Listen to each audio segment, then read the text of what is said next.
जेपीडीसीएल में कॉन्ट्रैक्ट पर भर्तियों ने पकड़ा तूल। 72 घंटों की हड़ताल पर गए पीडीडी के डेली वेजर। मांगे पूरी न होने पर जाएंगे बेमियादी हड़ताल पर।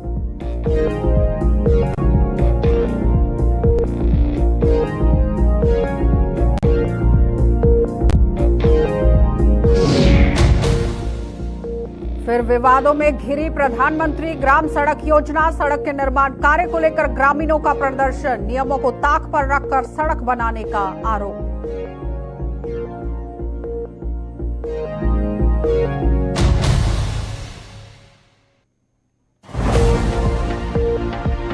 और विवादों में घिरी शराब की दुकान। जलकर हुई राख। संदिग्ध परिस्थितियों में लगी आग से उठे कई सवाल। दुकान के विरोध में कई दिनों से जारी है आंदोलन।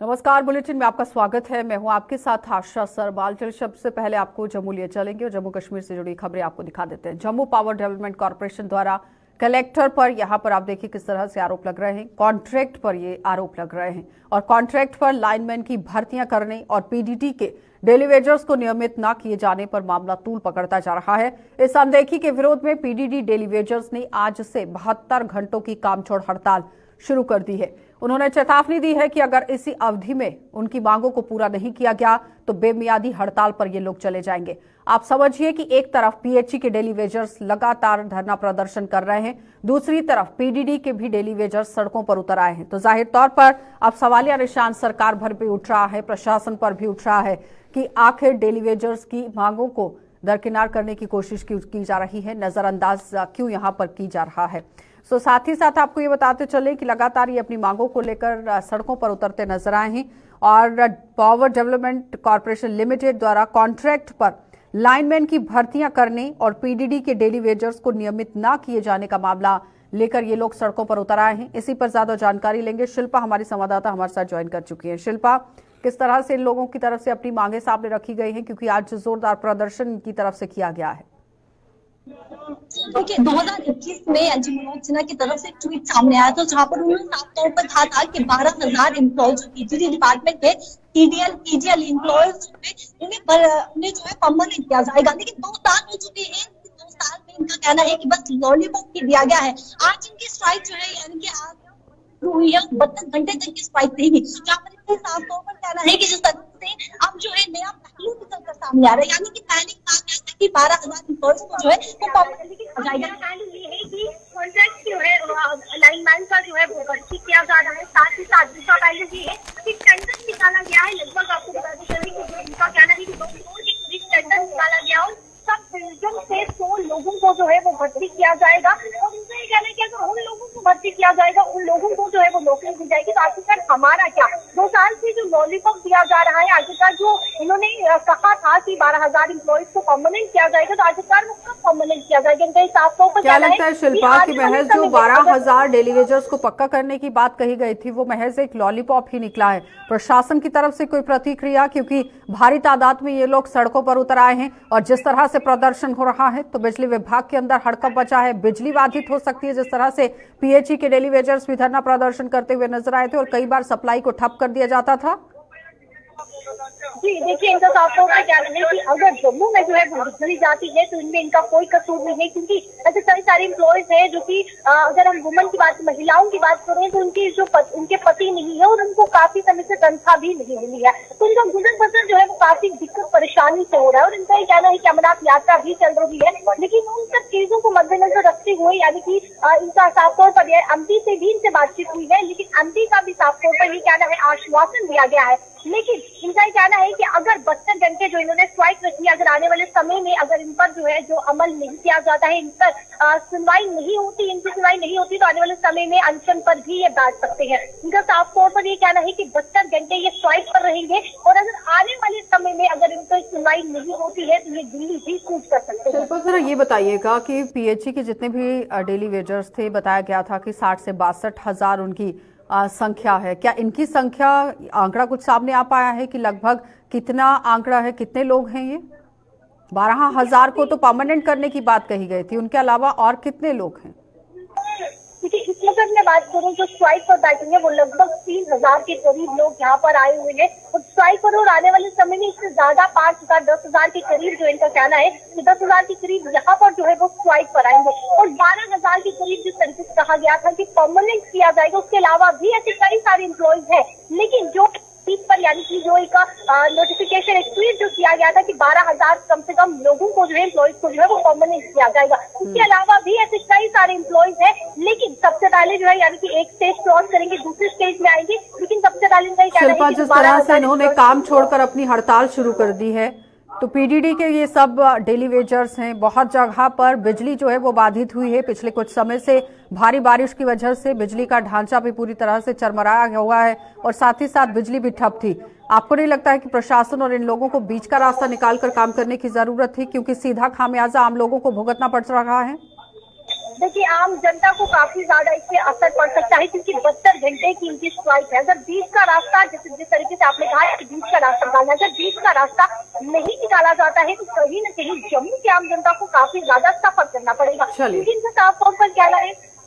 ठीक है शिल्पा, बहुत बहुत धन्यवाद जुड़ने के लिए। तो फिलहाल आपने देखा कि पीडीडी के जो डेली वेजर्स हैं वो धरना प्रदर्शन कर रहे हैं, सड़कों पर उतर आए हैं और साफ तौर पर उन्होंने चेतावनी दी है कि अगर आने वाले 72 घंटों तक उनकी आवाज को नहीं सुना जाता है तो वो बेमियादी जो हड़ताल है उस पर चले जाएंगे। और अगर बेमियादी हड़ताल यहां पर शुरू होती है तो इसका सीधा खामियाजा आम जनता को भुगतना पड़ सकता है, क्योंकि जिस तरह से पीएचई के डेली वेजर्स लगातार धरना प्रदर्शन कर रहे थे, कहीं ना कहीं पानी की सप्लाई बाधित होती थी, जिसका खामियाजा आम जनता को भुगतना पड़ता था।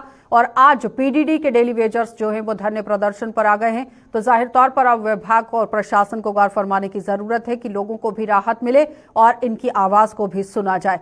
आगे बढ़ जाएंगे। जिला पंच के ब्लॉक सुरनकोट के मोड़ा बच्चाई के लोगों ने प्रधानमंत्री ग्राम सड़क योजना के तहत बन रही सड़क के काम पर सवाल उठा दिए हैं। ग्रामीणों ने विभाग पर यहां अलाइनमेंट से बाहर सड़क की कटिंग करने का आरोप लगा दिया है और गुस्साए ग्रामीणों ने पीएमजीएसवाई के ही अधिकारियों के खिलाफ प्रदर्शन कर प्रशासन से न्याय की गुहार लगा दी है। ग्रामीणों का आरोप था कि वर्ष 2008 से इस सड़क का निर्माण कार्य शुरू हुआ था, लेकिन तभी से आज तक आप देखिए ये सड़क विवादों का रूप लेती नजर आई और इससे विवाद शुरू हो गया था। लेकिन विवाद के चलते डीसी पुंछ ने एक जांच आयोग का गठन किया था, जिसके बाद सड़क की अलाइनमेंट की जो काम था, जो पैमाइश की जा रही थी, उस पर कहीं ना कहीं काम करने की कोशिश हुई। लेकिन पीएमजीएसवाई विभाग के अधिकारी आयोग द्वारा निर्धारित अलाइनमेंट के अनुसार सड़क का निर्माण नहीं कर रहे हैं और इसी को मद्देनजर रखते हुए लोगों की तरफ से आज मोर्चा खोल दिया गया है। जाहिर तौर पर अलाइनमेंट से अगर बाहर जा रहे हैं तो लोगों की जमीनें बीच में आ रही हैं, जो बिल्कुल भी जनता नहीं चाहती है।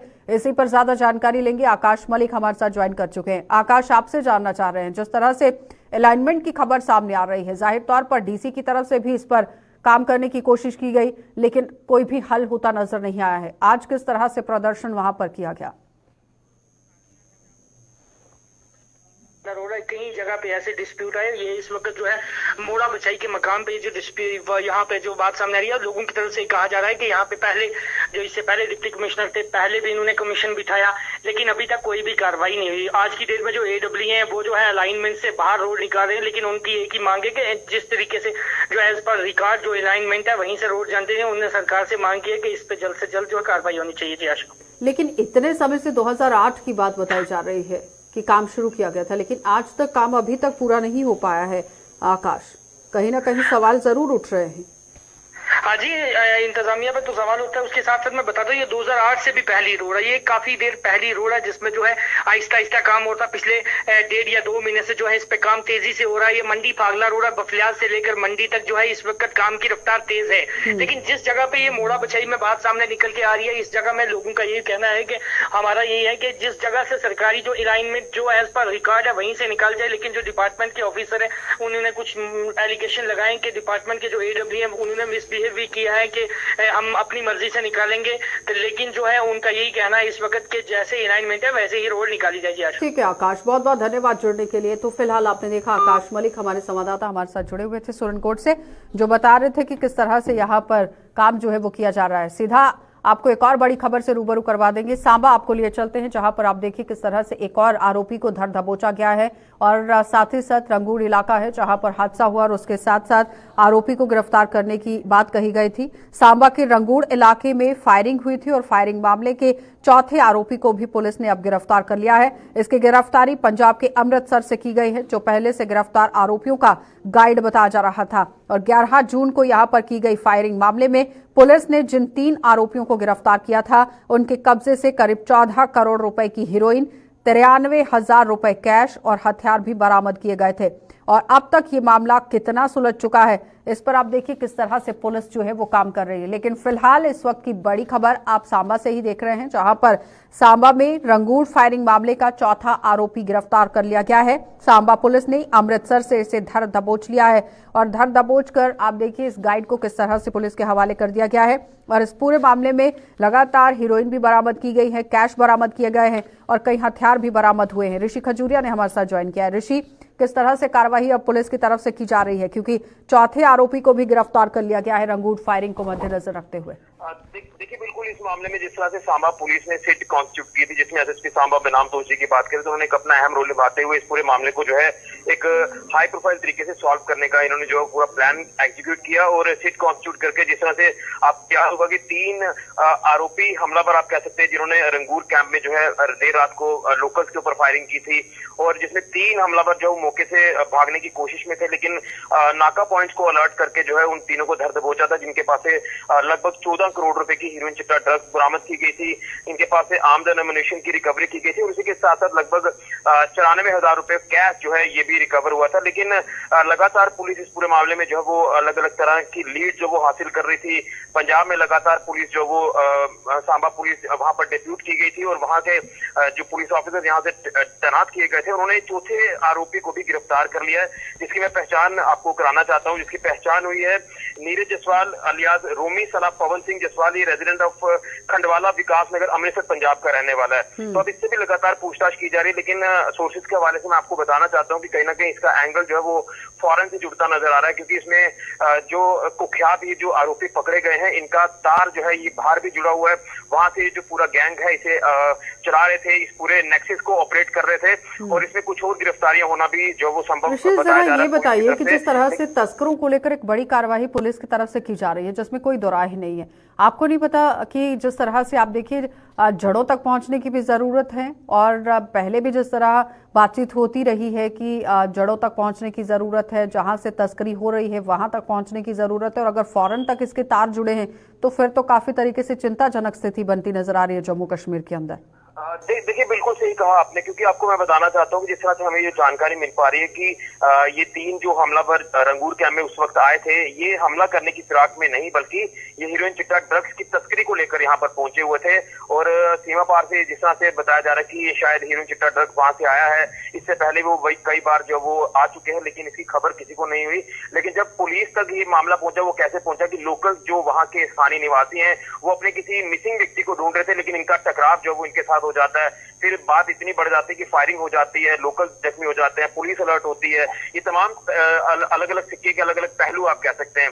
लेकिन एसएसपी सांबा बेनाम तो जो लगातार एक दावा कर रहे हैं कि हमने यहाँ से हीरोइन चिट्टा ड्रग्स को समाप्त किया है, बड़े बड़े हाइडआउट्स को यहाँ से बस किया है, लेकिन अब ये जो तार है जम्मू कश्मीर में, ऑब्वियस सी बात है कि यहाँ पर नशे की खेप जो वो पंजाब के अलग अलग राज्यों से इस बार आप देखिए ना तस्करी में किस तरह से हीरोइन भी है, कैश भी है और हथियार भी है, तीनों चीजों का मिलान है और ये सबसे ज्यादा खतरनाक साबित हो सकते हैं, क्योंकि अगर आप तस्करी करते हैं और आपके पास वेपन है तो आप किसी पर भी हमला कर सकते हैं।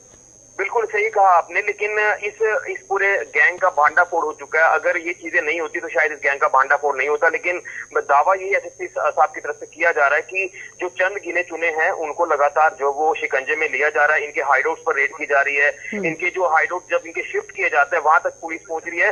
तो ये बड़ा कम देखने को मिल रहा है कि अब जो इंटरस्टेट स्मगलर्स आप कह सकते हैं, जिसमें महिलाओं का एक बड़ा नंबर सामने आया है। ये तमाम चीजें हैं जो इन्वेस्टिगेशन का पार्ट है, लेकिन एक चीज स्पष्ट होती नजर आ रही है जिसको लेकर सांबा के लोग भी ये कह रहे हैं कि पहले के सिनेरियो में और अब के सिनेरियो में जमीन आसमान का अंतर साफ तौर पर नजर आ रहा है कि पहले लोगों के अंदर एक डर भय बना हुआ था, वो डर भय निकलता नजर आ रहा है। पुलिस लगातार कार्रवाई कर रही है, लेकिन ये जो एक बड़ा गैंग सक्रिय था, पंजाब का गैंग आप इसे कह सकते हैं, ये जम्मू कश्मीर का नहीं था, लेकिन इन्होंने एक ये हथकंडा अपनाया था कि पंजाब में आपने देखा कि जिस तरह से लगातार आपने देखा कि बॉर्डर पर बीएसएफ तैनात है, यहाँ अंतर्राष्ट्रीय सीमा सांबा सेक्टर की बात कर ले, बीएसएफ तैनात है, तो पंजाब में इनकी नहीं चल पा रही थी ये तमाम जो स्मगलर्स हैं, तो इन्होंने शायद हो सकता है कि यहाँ से रास्ता अपनाने की कोशिश की हो।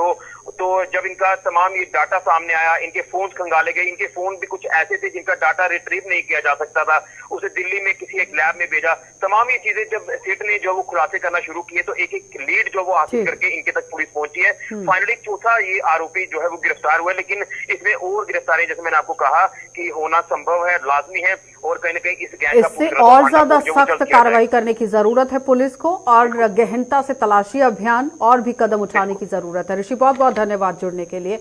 तो फिलहाल आपने देखा कि ऋषि खजूरिया हमारे साथ जुड़े हुए थे, जो बता रहे हैं कि किस तरह से रंगोड़ फायरिंग मामले का चौथा आरोपी गिरफ्तार कर लिया गया है। फिलहाल तस्करी का जितना भी सामान था वो भी बरामद कर लिया गया है। पुलिस को एक बड़ी कामयाबी ही कहेंगे, लेकिन और भी अभियान छेड़ने की जरूरत है ताकि नशे से बच्चों को बचाया जा सके। आगे बढ़ जाते हैं, अब आपको सुरनकोट लिए चलते हैं, और सुरनकोट में शराब की दुकानों को बंद करने के विरोध में प्रदर्शनों के बीच बीती रात शराब की दुकान में संदिग्ध परिस्थितियों में आग लग गई। इस घटना की सूचना मिलते ही पुलिस और दमकल की जो टीम है मौके पर पहुंची और आग पर काबू पाया गया। हालांकि तब तक इस दुकान को काफी नुकसान पहुंचा था, और वहीं पुलिस ने मामला दर्ज कर तहकीकात शुरू कर दी है। और आपको ये बताते चले कि लगातार पुंछ के अंदर सुरनकोट की अगर बात की जाए तो शराब की दुकानें खोलने को लेकर धरने प्रदर्शन किए जा रहे थे। इससे पहले व्यापार मंडल की तरफ से धरना प्रदर्शन किया गया था, डीडीसीज के मेंबर्स की तरफ से धरना प्रदर्शन किया गया था, और एडमिनिस्ट्रेशन के सामने इस बात को रखा गया था कि शराब की दुकान यहां पर नहीं खुलने दी जाएगी। लेकिन इस दुकान में किस तरह से संदिग्ध परिस्थितियों में आग लग गई, ये अब कहीं ना कहीं सवालिया निशान बन गया है। आकाश मलिक ने हमारे साथ एक बार फिर से ज्वाइन किया है। आकाश, पिछले कुछ दिनों से लगातार सुरनकोट में एक ही मामला तूल पकड़े हुए था, शराब की दुकान को बंद किया जाए। दुकान खुल जाती है लेकिन संदिग्ध परिस्थितियों में उसमें आग लग जाती है। क्या कुछ कार्रवाई की गई पुलिस की तरफ से, किस तरह से आग की घटना ये वहां पर पेश आई है?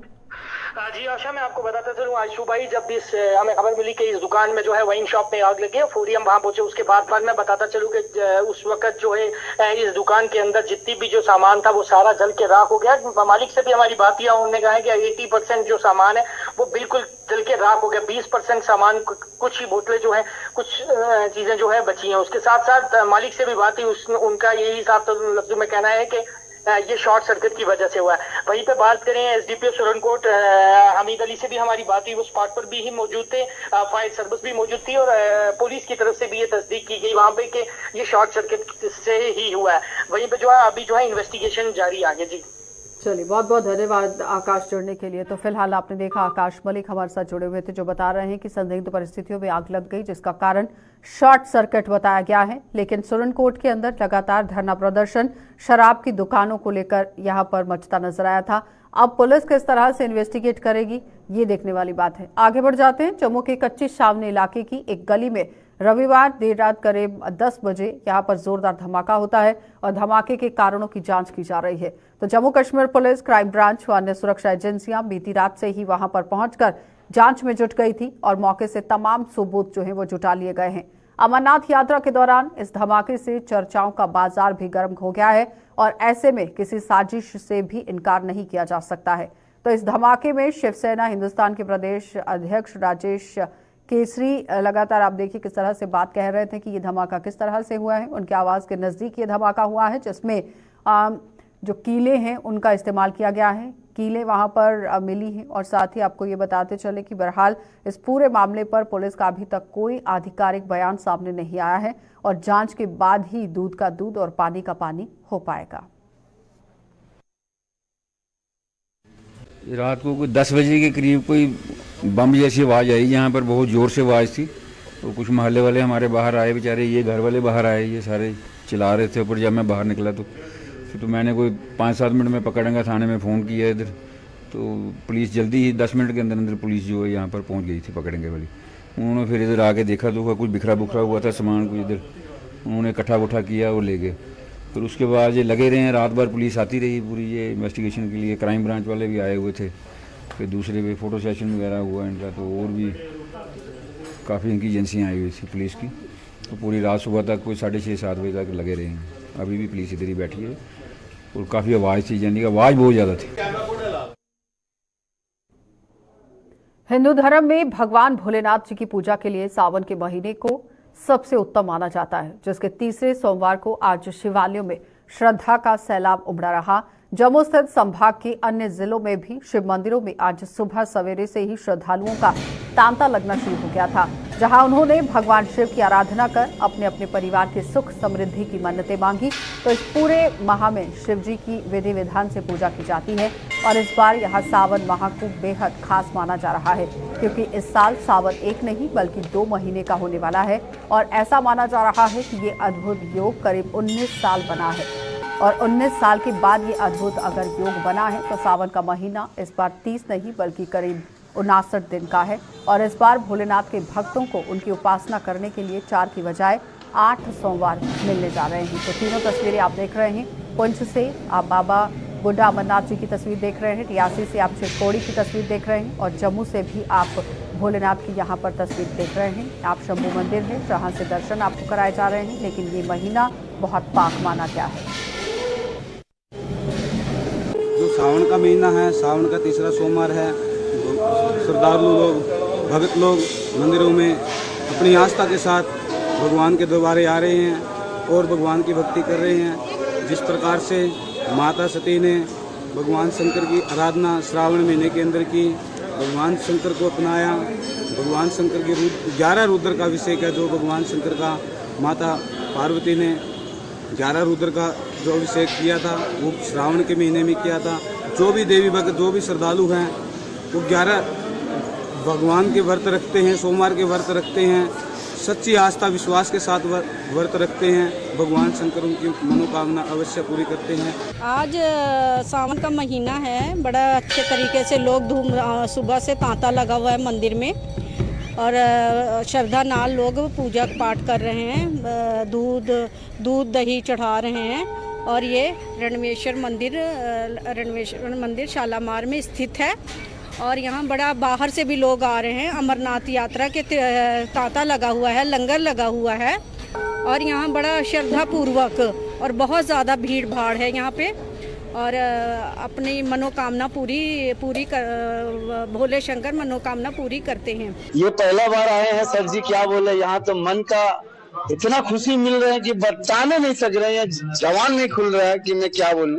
लेकिन बाबा का दर्शन करके बहुत ही आनंद मिला, बहुत ही मन खुश है, चित है। हम लोग बाबा अमरनाथ का दर्शन करके आए, उसके बाद बूढ़ा अमरनाथ का दर्शन किए, वैष्णो देवी का दर्शन कर लिए। इस बार हम लोग जाएंगे शिवकोटी बाबा के दर्शन करने। चलिए, तो जम्मू में आप देखिए ना, मंदिरों का शहर इसे कहा जाता है, लेकिन रणवेश्वर मंदिर के दर्शन आप कर रहे थे जहां पर श्रद्धा का सैलाब उमड़ा हुआ था और श्रद्धालु यहां पर पहुंचे। फिलहाल बुलेटिन में इतना ही। देश और दुनिया की खबरों के लिए आप बने रहिए गुलिस्तान न्यूज के साथ।